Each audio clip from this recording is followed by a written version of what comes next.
Welcome to Entry Points Radio. Every week we share human-curated playlists to break the algorithm.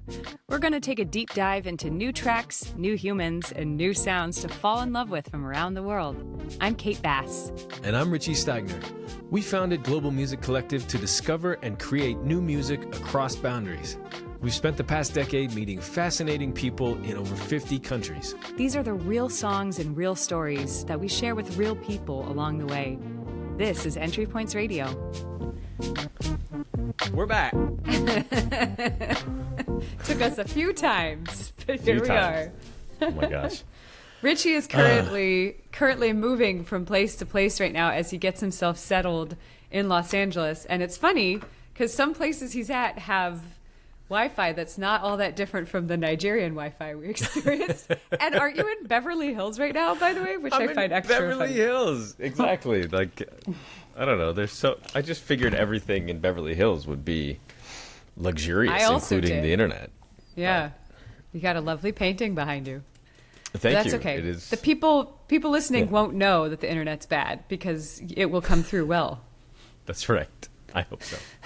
Well, Tara and Bella, actually, I feel like their recordings ended up being pretty good somehow. That was amazing.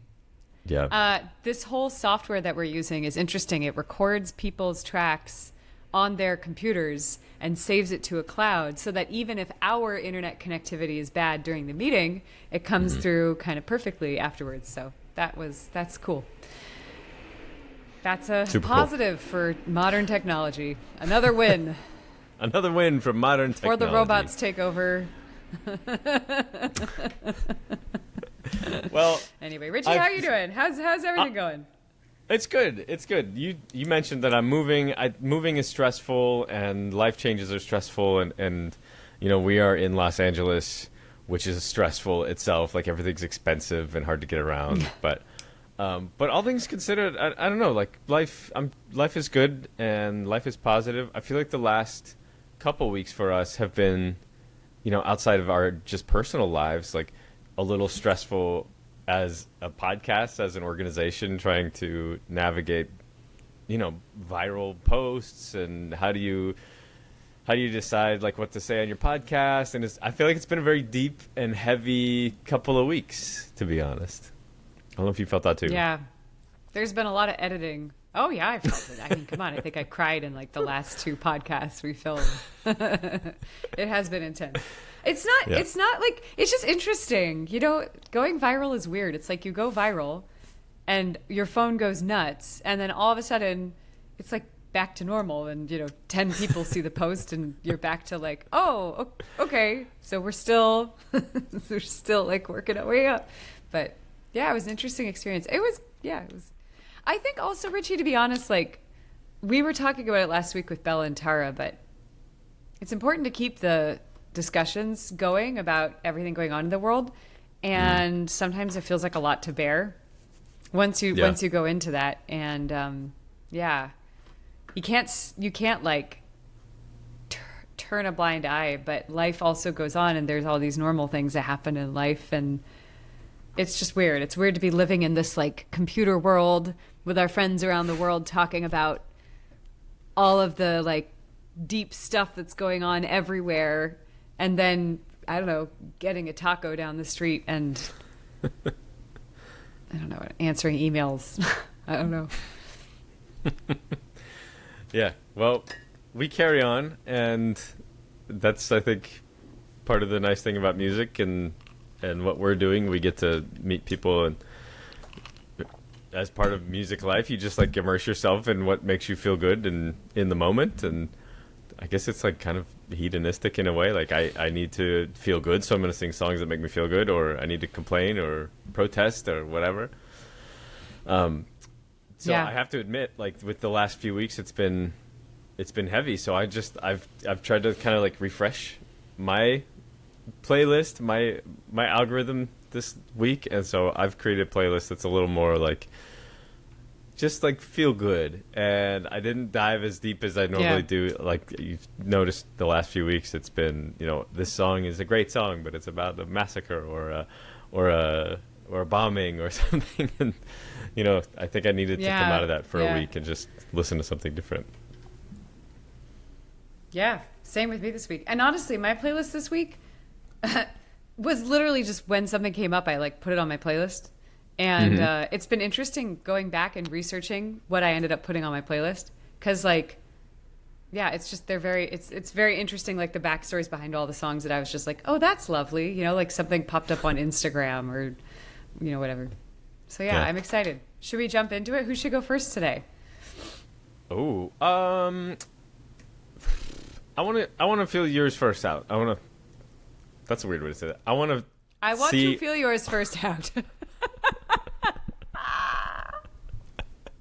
All right. Good.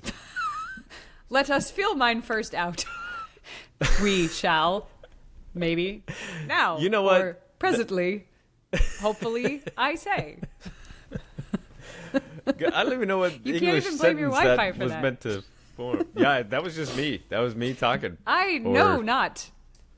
English what sentence form? I want to hear your I want to hear your list first and then feel out the vibe, and I want to see where mine sits with that. I think that's what I was trying to get across. Oh, you're gonna put me on the chopping block first. That's fine. Let's do it. Let's get right to it. Let's get right to it. Okay. All right, without further ado, here is Kate's Week 8 playlist. Week 8 playlist. Week 8. All right. Kate. Okay, here we go. Yeah. Let's see what we got. Oh, you went Bulgarian State Radio, of course. The only one that I recognize on here is the Love and Spoonful. Outside of that, I'm kind of in the dark. You gotta talk me through it. Well, I'm curious. I'm going to talk you through it, and I will tell you, this list has the order right now is I didn't have the time, to be honest. This week was really, really full, and I didn't have the time. We've been editing like this 2-part podcast episode that we did in Nigeria, and like there's just been a bunch of other stuff going on.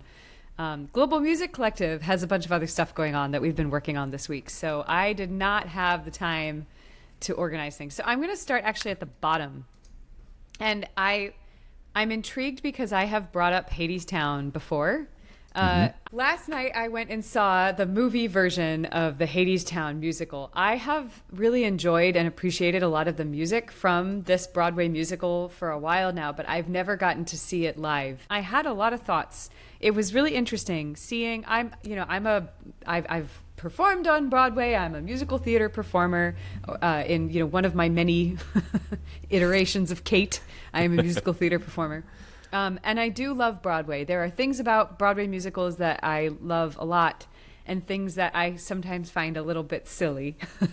Like the dance snap battles and stuff like that sometimes are a little silly, but endearingly so. Hadestown in a movie theater was very interesting because, number one, we were in Austin, Texas, and the theaters were really full. There were a lot of people in the movie theater to see Hadestown the musical on the big screen in Austin, Texas, which I was surprised by.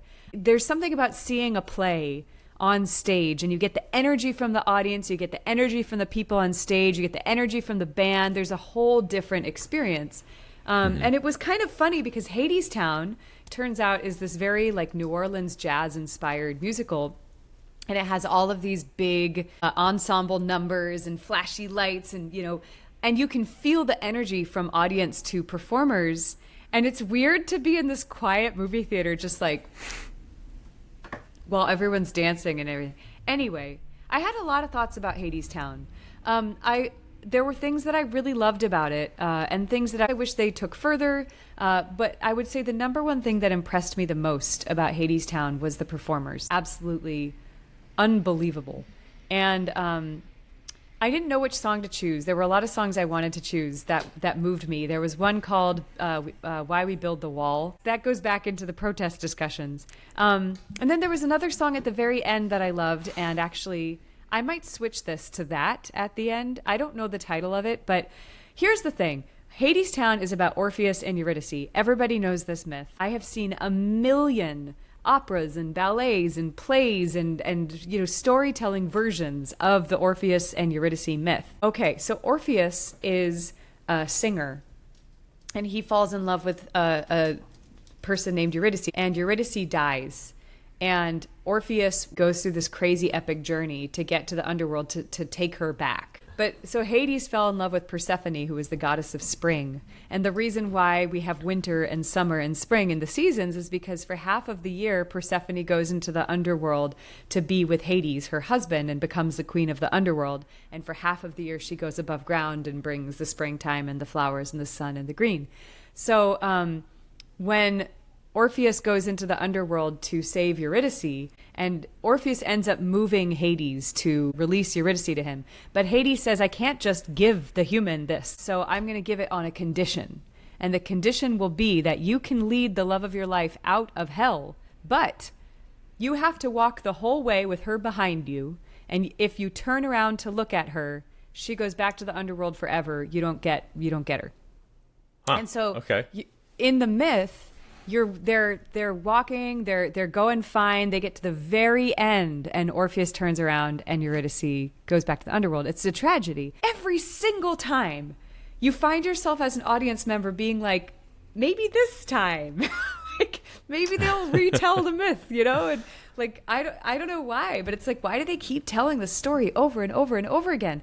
And every time it happens, there's this feeling of like, oh, guy, all you had to do was just stay the course and keep going. That's all you had to do.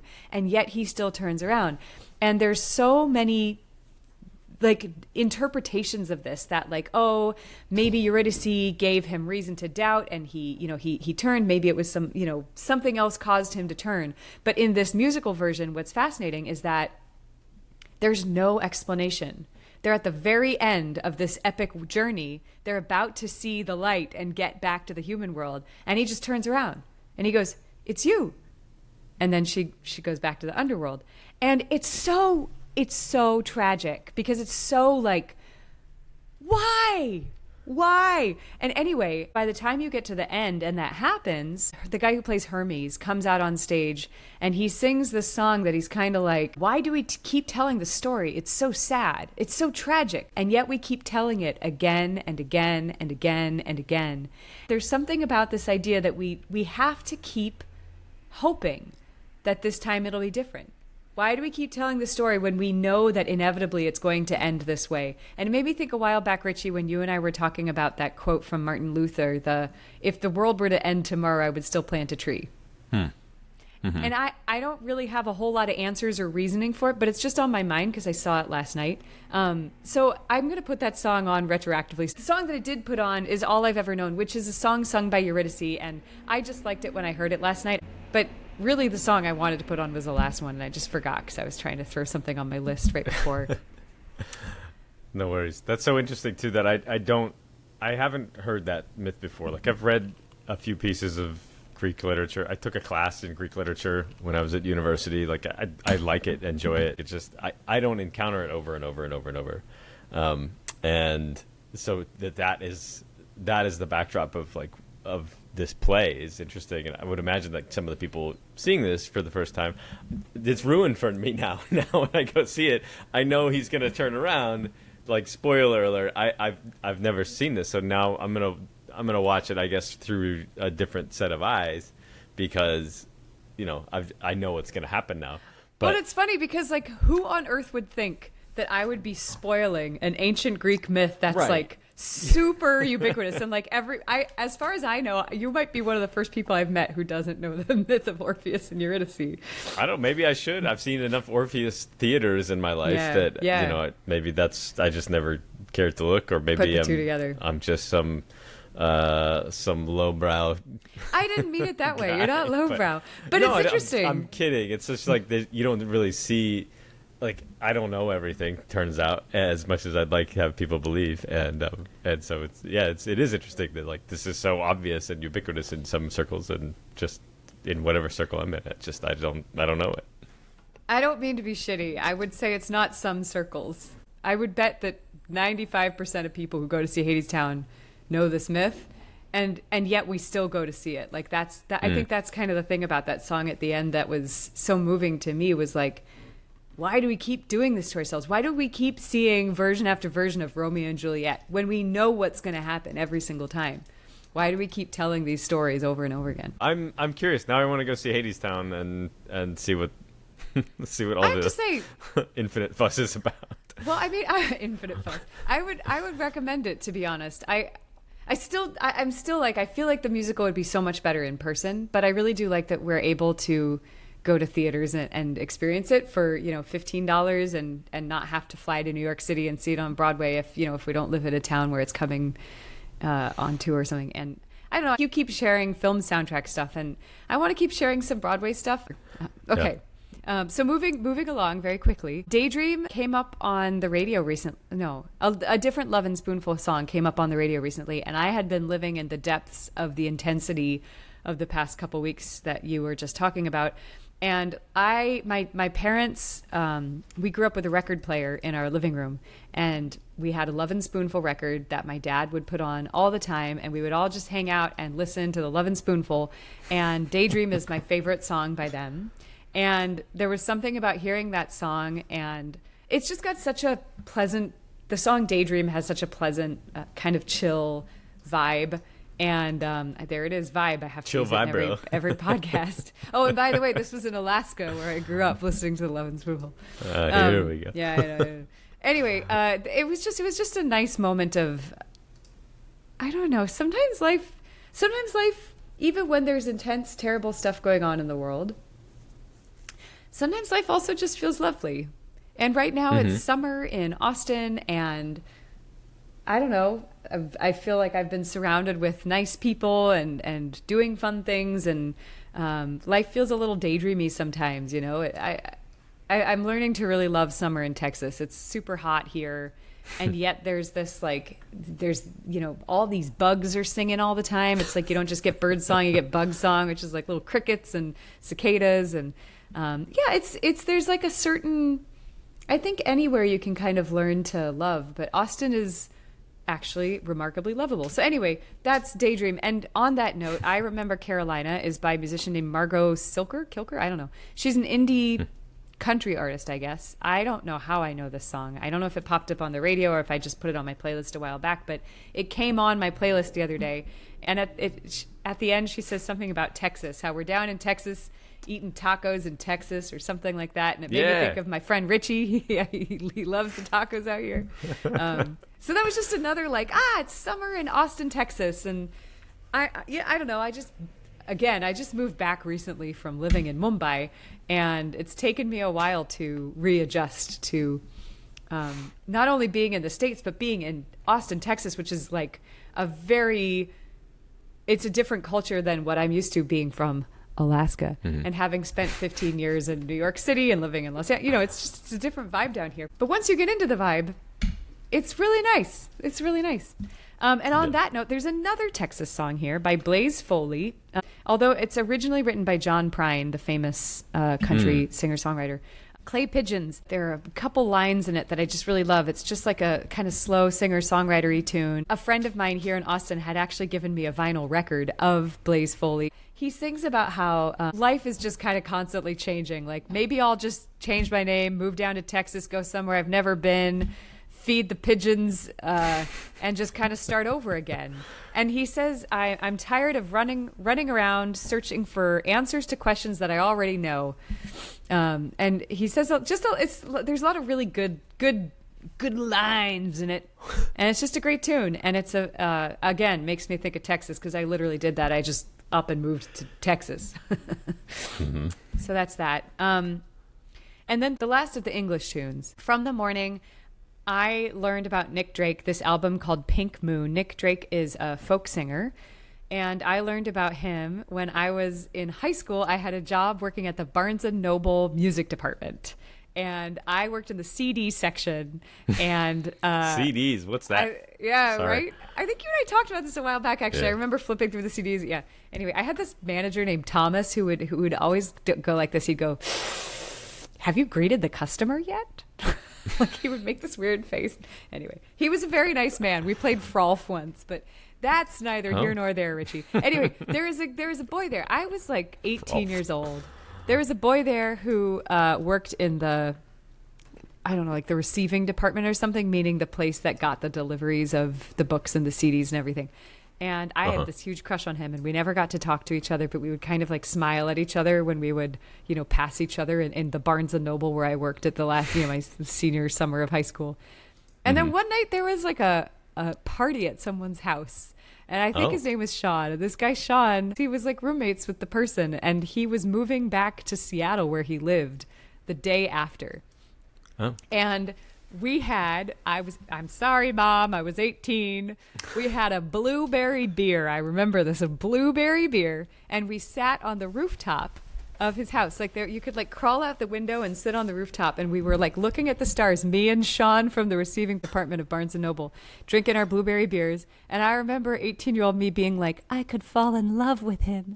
And then we went back inside, and he had a record player, and he played a record of Nick Drake, and I was absolutely smitten.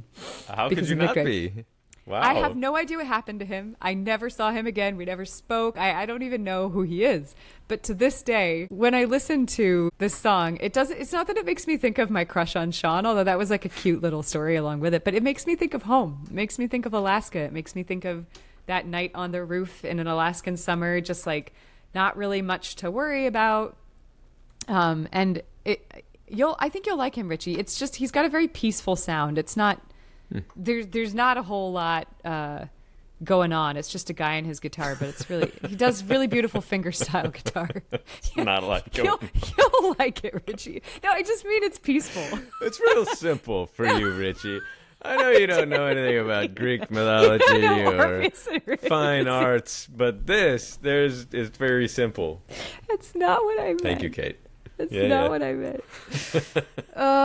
Okay, I'm trying to go fast because we don't have a ton of time. So I'll just say really quickly, the Kaval Sviri, the flute plays, this is one of those Bulgarian vocal ensembles.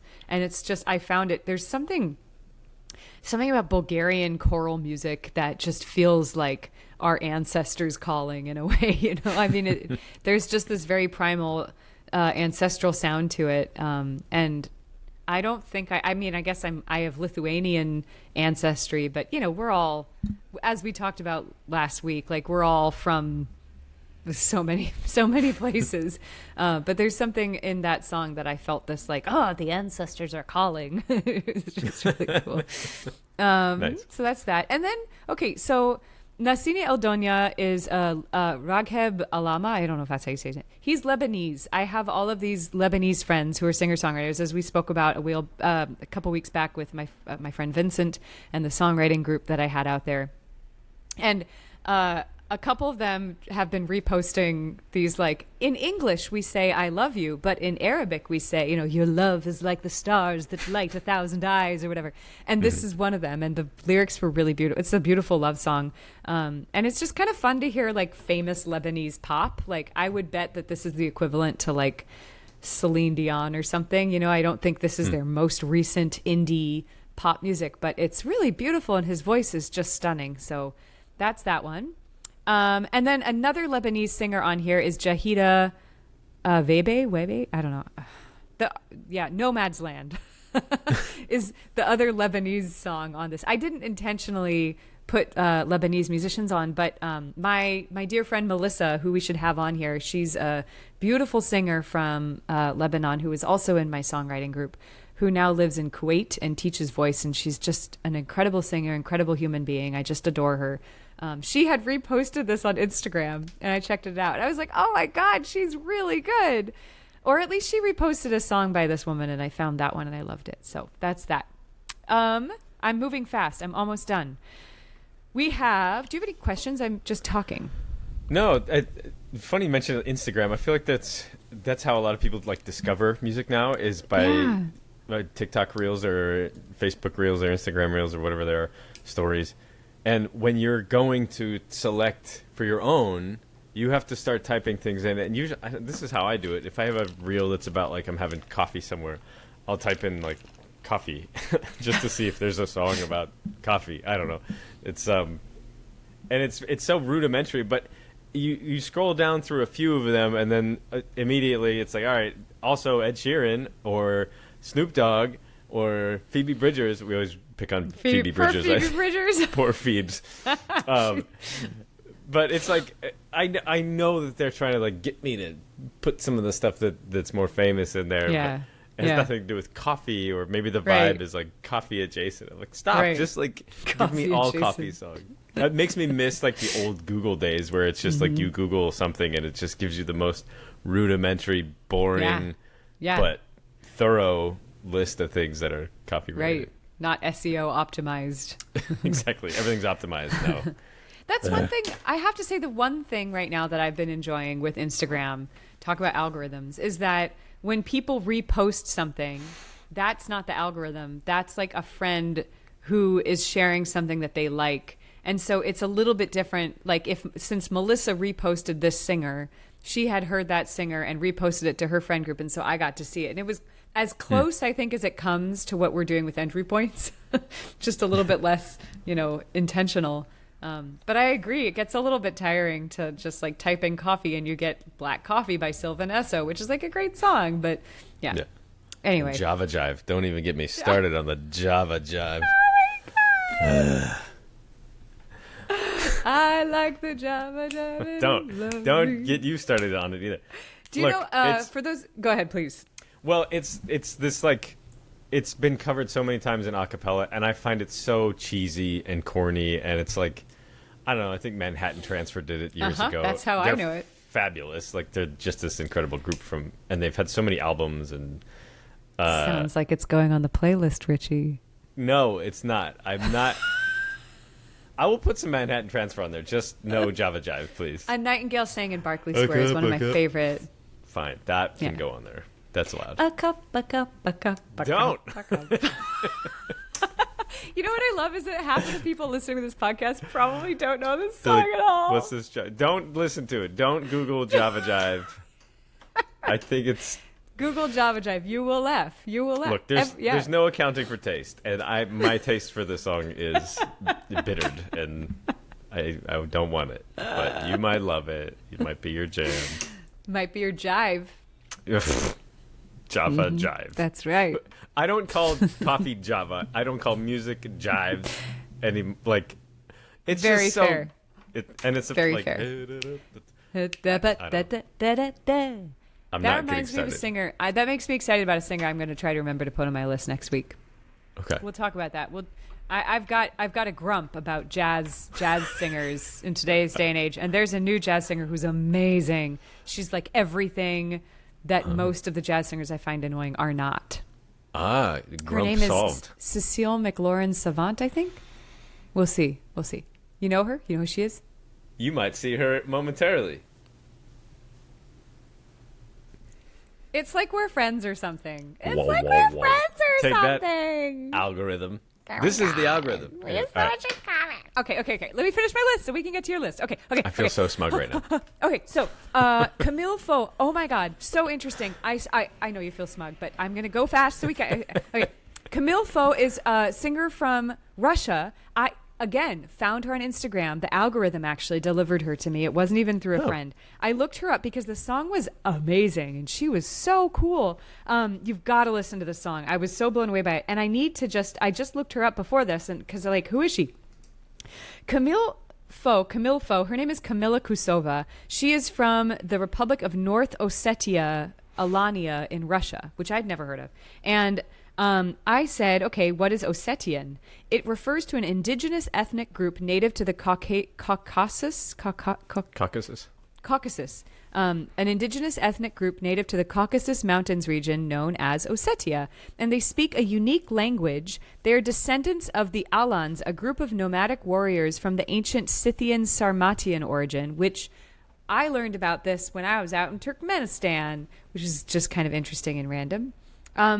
Their homeland is split from Russia down through what is now a disputed territory considered internationally to be part of Georgia. What's the territory? What's that one called? That is called South Ossetia. South Ossetia. Okay, all right. There's a couple interesting things. The majority of them follow the Eastern Orthodox Christianity, but there is a large minority that practice Sunni Islam and an ancient ancestral pagan folk religion called Uatsdin, which is Asianism. all of this I find very interesting. I know very little about all of it. I don't know a whole lot about this region, and I just think there's got to be. I would love to learn more about this like ancient history of the Caucasus. We went to a ruin when I was out in Turkmenistan the first time before I got to go with you, Richie. That was of this ancient temple. I can't remember the name, so I won't talk too much about it. But it's really interesting to learn about these ancient ancestral pagan religions that came long before any of the monotheistic ones, and it's just kind of cool. It's cool to think about. Anyway, the linguistic roots of the Ossetian language that I believe she's from, I don't know if she's singing in it, is an Eastern Iranian language that is completely distinct from surrounding Caucasian languages like Georgian or Chechen, and is not mutually intelligible with modern Persian. I find that fascinating. There are still so many indigenous groups all over the world that we know nothing about, and they speak languages that we know nothing about. And for some of us, they might even be our ancestral languages that we don't even know. I just think that's fascinating. She's a badass. Listen to the song. It's very cool. I think she's singing it in Russian. I'm not positive. I don't know enough. Okay. The last two songs. There's a song called Taz. Taz is my favorite word in Arabic. I'm going to say a bad word right now, but my students, when I was teaching in Lebanon and Egypt and anywhere else I went that spoke Arabic, I don't remember. Taz means fuck it, basically. Okay. I mean, it's not as bad a word as the F word, but it's kind of like when you're like, fuck it, I'm just going to go do this. And that's a phrase that I use all the time. Like, students have made me like artistic representations of Taz. I have been gifted so many Taz things. And it's funny. This guy, Vesam Kutob, I don't know how you say his name. He's a content creator. He's super famous. Again, had no idea. Like millions and millions and millions of people. He is Palestinian. He now lives in Dubai. And he wrote a song about Taz, and I loved it. So it's on my list. So that's that one. And then finally, the last song is by Javier Jara, who is a musician in Austin, Texas, who's from Ecuador. And I met him at a musicians meetup that Gina Chavez, who is a global music collaborator and friend of ours, that she had organized a while back, where people were just kind of, it was during, I don't remember, there was something difficult going on. I think maybe it was the ICE protests, and everyone was just sitting around in a room with guitars and just kind of jamming together. And it was actually a really powerful, lovely thing. And Javier was sitting next to me, and he was just such a, I'm like playing this crappy, like, what's a C major chord? What's a D? And he's just sitting there playing this just like stunning classical finger style. It was so beautiful. And I just remember being affected by thinking he was a really beautiful musician. So after we connected, I looked up his music. I haven't spoken with him since. He'll probably be surprised when he sees that this is, if he ever finds out that this is on the podcast. But he's a beautiful musician, absolutely beautiful musician, singer, songwriter. He performs all over Austin. He works a lot in different community organizing and activism groups. I really respect him, and I hope to get to see him live soon. But anyway, Jasongo Towers, I looked up. It's a song that is about the immigrant experience, and it's beautiful, and it's sung in Spanish, and it's very evocative. It's a beautiful song, and it's a beautiful way to remember that there's so many cultures in America. There's so many languages and styles and stories that we are all living with just around the corner down the street. So yeah, I found out he's from the highlands of Ecuador, which is such a beautiful area. And now he lives in Austin. He's lived here since 2003. So anyway, that's my playlist. It's kind of a nice list this week, I think. Kind of a nice list. That's how I feel. You really did a nice job. I think I did. I think you'll enjoy a lot of them, Richie. I think they're fun. I usually do. So yeah. Because you're very simple. I'm not adding your Hades dance like this, just out of spite. I'll put on Java Jive afterwards. If you do, we're ending the podcast. Just cut. All right, old Rich, let's get to your list, because Richie is going to Disney Studios today, everyone. So we're gonna have a short podcast today. We've got a quick out. That's right. I have a friend of mine who I met years ago on the Sing Off. He was another beatboxer, and he was with a group called Afro Blue. So it's a collegiate group that was part of Howard University, and the group that went on the show, they have all graduated, obviously, since it was like 15 years ago that we actually did the show. But they were fabulous. Just some of the best singers and performers and writers I've ever been around. And it was kind of like a consensus on the show, like, oh, these guys are the best. Like, they should win. They didn't win. And we all suspected it was because they were a jazz group. And, you know, all of the, like, reverse engineering about why do reality TV shows pick who they do. Anyway, same story. Great group. And Brian was the beatboxer on there. So I'm going to go meet with him and have some lunch and awesome. Say hello to him. I think you played them for me when we were in Mumbai, actually, and we were talking about what good a cappella you like. Afro Blue sounds familiar. Yeah, maybe I'm wrong. There are some recordings of them from the sing-off that I might have played for you, but let's see your list. All right, let's see my list. Here is my list. There's got to be another DJ button than the air horn. It's really effective, but like a cat sound or something. Meow. Meow. All right, here is my list. Ooh. Oh, you have Cecile. That's so crazy that we were just talking about this. You were like, I don't know why. I like knew you were going to say her name. You're like, there's this jazz singer and she's fabulous. And I was like, she's going to say. There's so many jazz singers who are like, if they asked me, scabba-da-babba-da, I could write a book. You know what I mean? I can't stand it. I absolutely cannot stand it. Where is the soul? Where is the heart? Like, how could you call her? Anyway, sorry, jazz singers out there. Sorry, but I don't like a lot of you. I really like her. She sings so honestly. She is so incredible. Oh, she's just amazing. Okay, I'll shut up. I'm excited to hear your... I try to do research on these songs that I'm like, oh, I like this song. I believe her mother was Haitian and her father was French, and so a lot of her songs are in French, and just has this like tone and honesty and authenticity to the way she sings, and like a really beautiful voice and emotion and intention. I was struggling which song to put on here because I think a lot of her music would sort of qualify for any list. Yeah. But last night was the buck moon is a big full moon. It was so pretty. I didn't even see it, but it was like my Instagram feed was full of like, tonight's moon is a big moon, and I'm like, all right, I don't know. I must have like Googled my. I like how your algorithm is giving you like astrology. On your horoscope. What does it mean to be a Scorpio?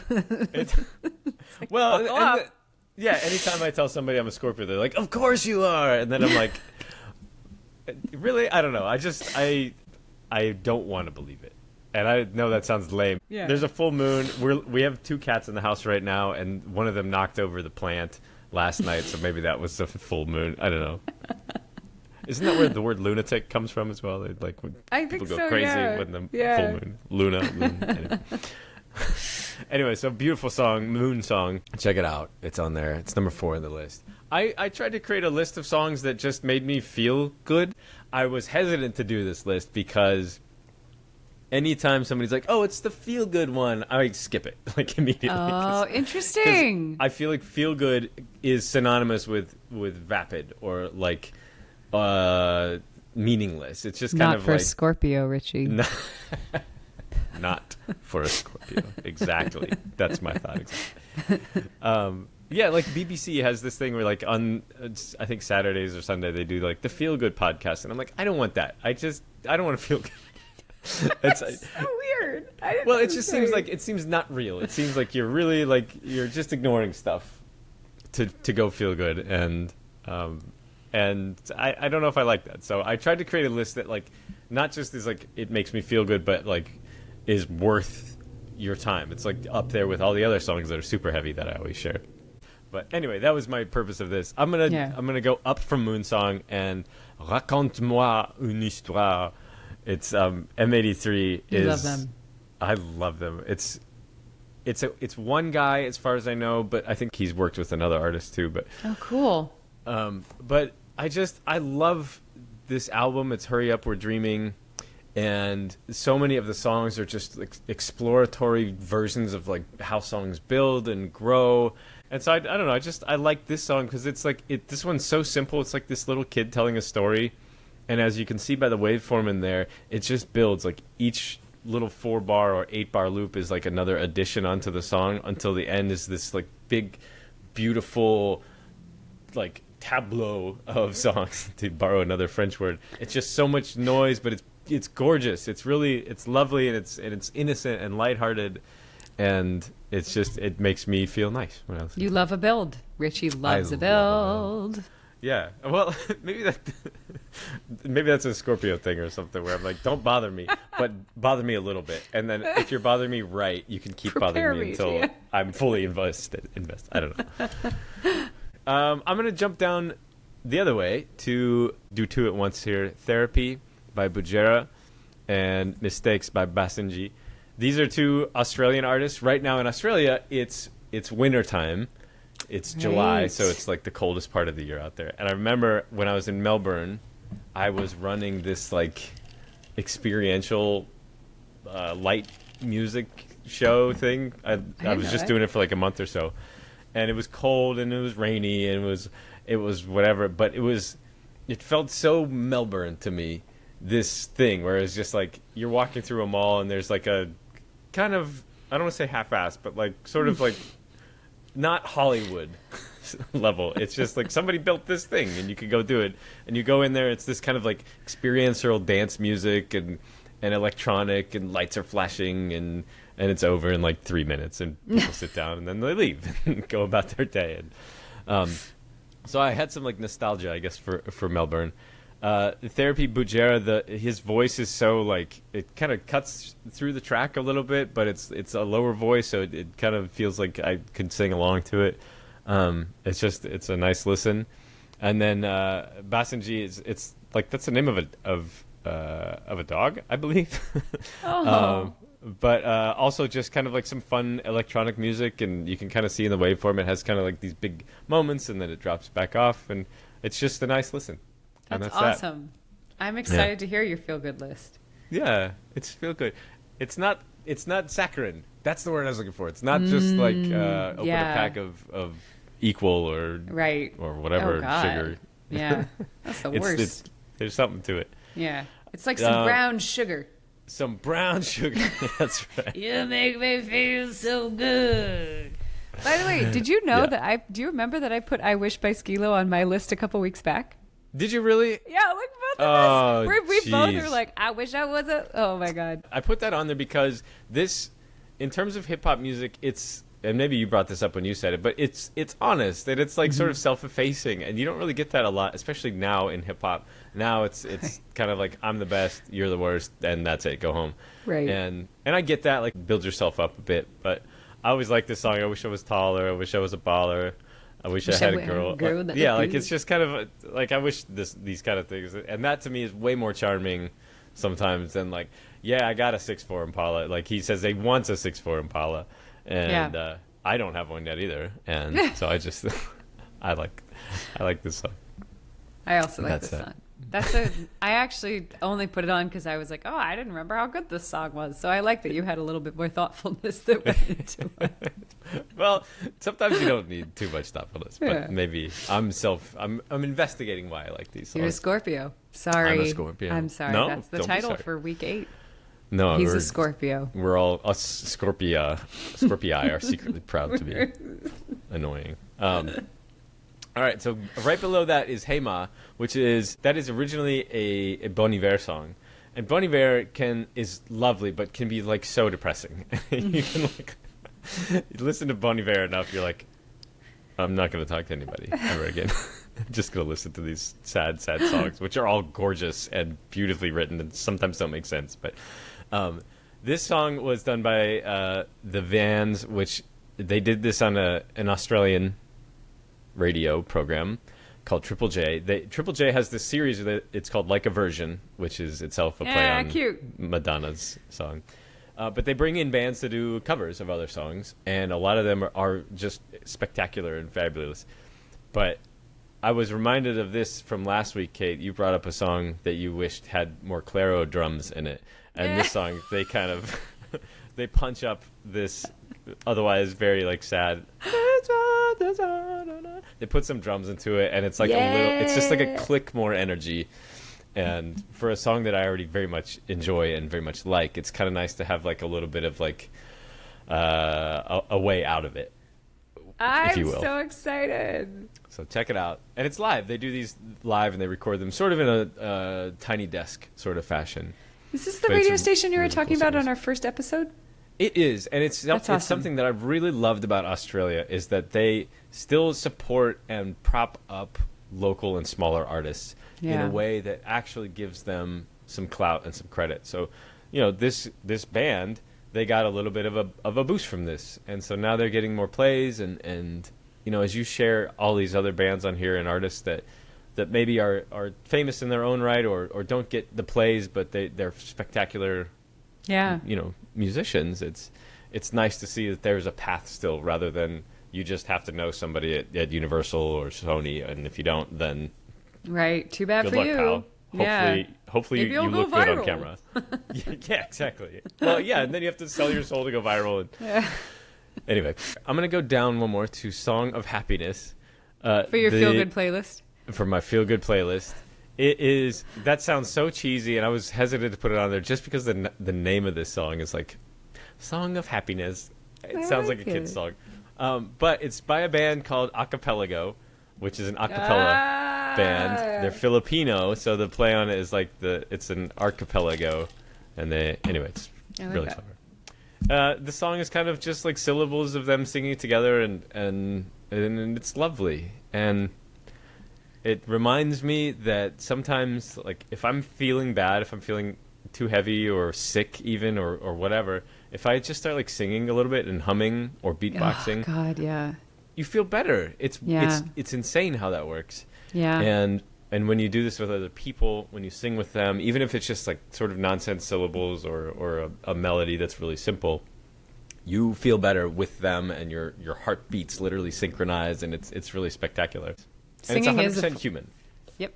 I like that album title. I'm really becoming more and more anti-AI. Yeah. Which, I don't know, by saying this, AI reviews our podcast and said you should cut this and you should although we don't really listen to it.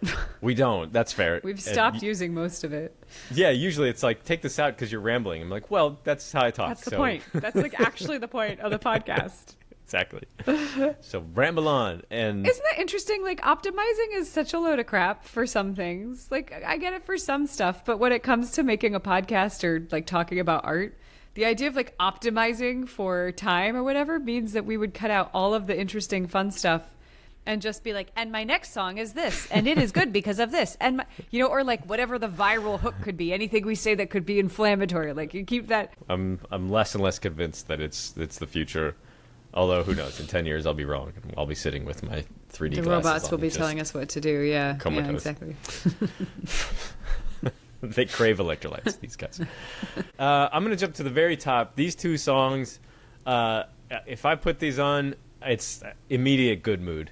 Take Me Home Tonight, Eddie Money. I don't know. Like, that can't be his real name, first of all. It must be some pseudonym. It's just, it's like you sing along and turn it up. If it comes on in the car, you play it really loud.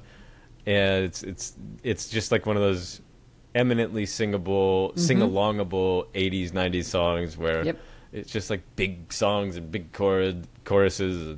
And the one above that, I've played this song probably 1,000 times because I love it. I think I heard it when I was a kid, and I've just wanted to play it over and over. When you were talking about your Barnes & Noble boyfriend... He wasn't my boyfriend. Well, love requited. Yeah. Nonetheless. It made me think of this. You go up on the roof. The line in this is, like, take your speakers on the rooftop and play the music. And I don't know. I think when I was a kid, I just always imagined that's how people lived. Maybe I saw Rent one time. Well, you didn't live in Alaska. I didn't live in Alaska. Or I feel like this is a New York thing or whatever. You just go play your music on the roof. Yeah. Even though Motown is from Detroit, blah, blah, blah. Anyway. Oh, yeah. So Rod Stewart, he's still going. He like finished a marathon. He's like 90 years old on tour, and yeah, good for him, I guess. But it's just like, and no offense to any of the bands, but like Earth, Wind and Fire is still doing the big stadium tours, and the Rolling Stones, they're rolling Mick Jagger out there, and you know, I love all those artists, but it's like, stop, it's that's enough, go away. Like, I don't know, maybe I'm just being Did I ever tell you that Mick young Jagger Scorpio. Mick Jagger like grinded up against me when I was working coat check at the MoMA when I lived in New York City and worked for a catering company? Did you ever tell you about this? Yeah, I mean, Me. here's my coat. Yeah, And then- yeah. Mick Jagger totally flirted with like young me when I was in a tux working coat check at an event at the MoMA. And it's still one of my claim to fame. And I remember it was one of these moments that I was like, this could be creepy if it wasn't Mick Jagger. No, it's so but creepy. you know, celebrities. Sorry, we won't put that on. He who must Anywho. not be named. Back to you. Back to me. Enough Anyway, about me and my rock stars who love me. we love you. Congratulations on What a your Mick fabulous life I live. Okay. Jagger. Nothing like being dressed up in a cheap work tuxedo I at know, coat check. right? Like, of all You get the uniform, it like smells like the kitchen, and you have to wear really it every worked day for a Mick week. Jagger. Yeah, well, I guess so. But no, I love this song. It's just, and they take a moment where the Temptations are like, and it's fun, and then they like, it's a big chorus, and I really love this song, so putting it in there. I love it. I skipped over Ballade de Vixen, which is a strange departure for DJ Harrison. He normally does these like kind of hip hop beats that are really kind of chill jazz infused, and when this song came on in his like list of songs that I was hearing, I was like, this is different. Is this the same guy? It doesn't feel like the same guy, but it's just this gorgeous like 2-minute piano departure. I don't know. It's so hard to describe, and it feels magical. It feels like you've like come out of the clouds for a minute, and anytime I That's hear awesome. it, I'm transported.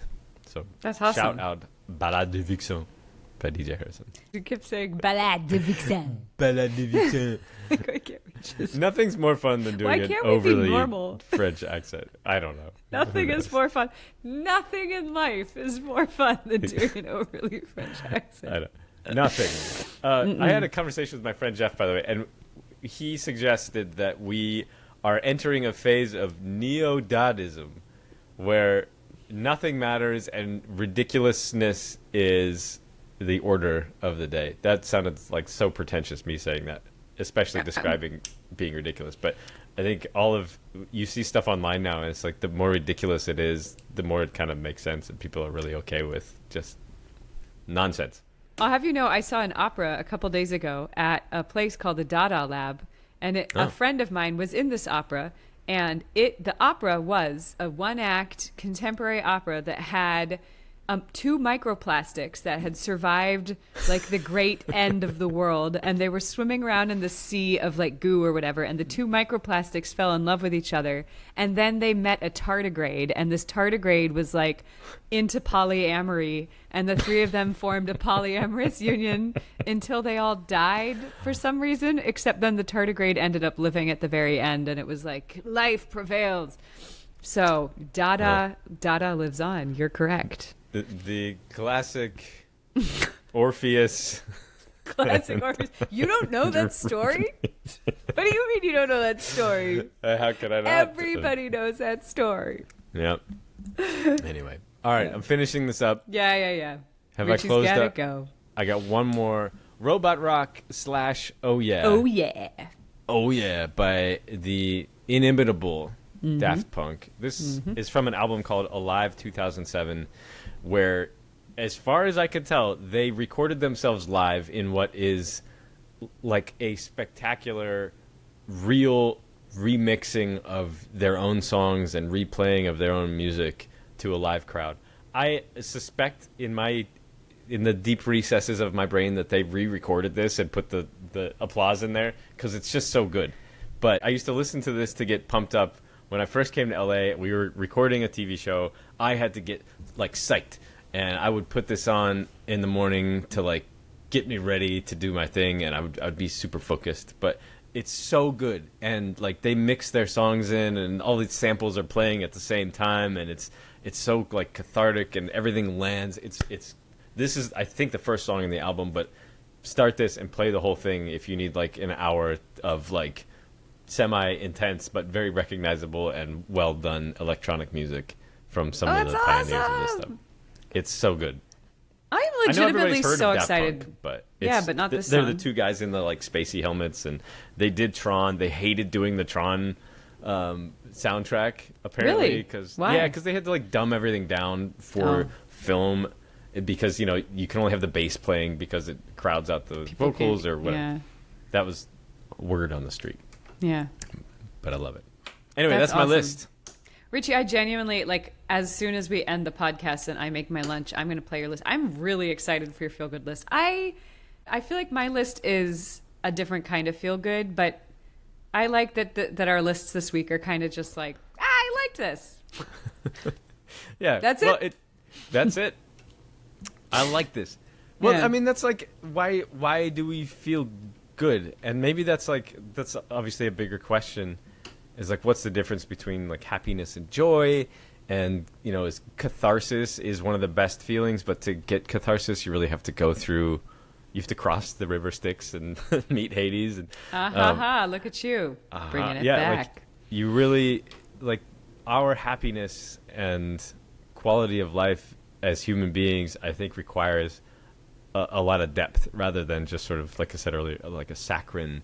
You know, a donut is not going to make you happy for the rest of the day. In fact, you might get 10 true. good minutes out of it. That's true. But But those then will you're be like, nice. God, I ate a donut today, and now I feel like I feel sweaty. terrible. Yeah, like my energy's sapped away. I should have had a carrot and been miserable for a minute. A carrot? At least I an know. egg. An egg. Well, yeah, an egg is between a carrot and a donut, and Fair. enjoyable. This is a strange departure from what we... It is. My But you're right. Scorpios understand. You're right. I think that, I don't know. I think that the past few weeks were really important, and we'll continue to have lots of conversations with lots of people as life continues and the world continues to be the world and stuff keeps happening. But, you know, I think that there's something equally important about joy and lightheartedness and fun, because otherwise what's the point? What are we fighting for, you know? Like, Richie has to go to Disney Studios, everybody, so we should end this. I have to go to Disney Studios. Speaking of our day of joy, yes, Richie's going to the go to happiest Disney place Studios. on Earth. It's not Disneyland that I'm going to. It's the Disney lot. Disney Studios is cooler than Disney. Well, okay, Disneyland is fun, but Disney Studios. Well, no, Disney Studios. You get to see, like, you know, the route and where it happens. To the tune of Java Jive. That was me quoting Hamilton to the tune of Java Jive. All right. Well, on that note. All right, K-Bass, thank you for another great week of Entry Points Radio. If you are listening now, make sure you check the show notes. We share the playlist that we've created here so you can feel good and experience many different beautiful parts of the world and enrich your life by destroying your algorithm and finding new stuff that otherwise Spotify and Apple may not bring you. So thanks for listening. Bye. Thanks for listening to Entry Points Radio. You can find the full playlist and connected links for this episode in the show notes. Subscribe for behind the scenes, playlist archives, and more at our Substack and Patreon. Your support makes our work possible. Follow us on Instagram at Entry Points Radio. If something in the episode opened a door for you, send it to a friend. That's the whole point. We'll be back next week with more music beyond the algorithm.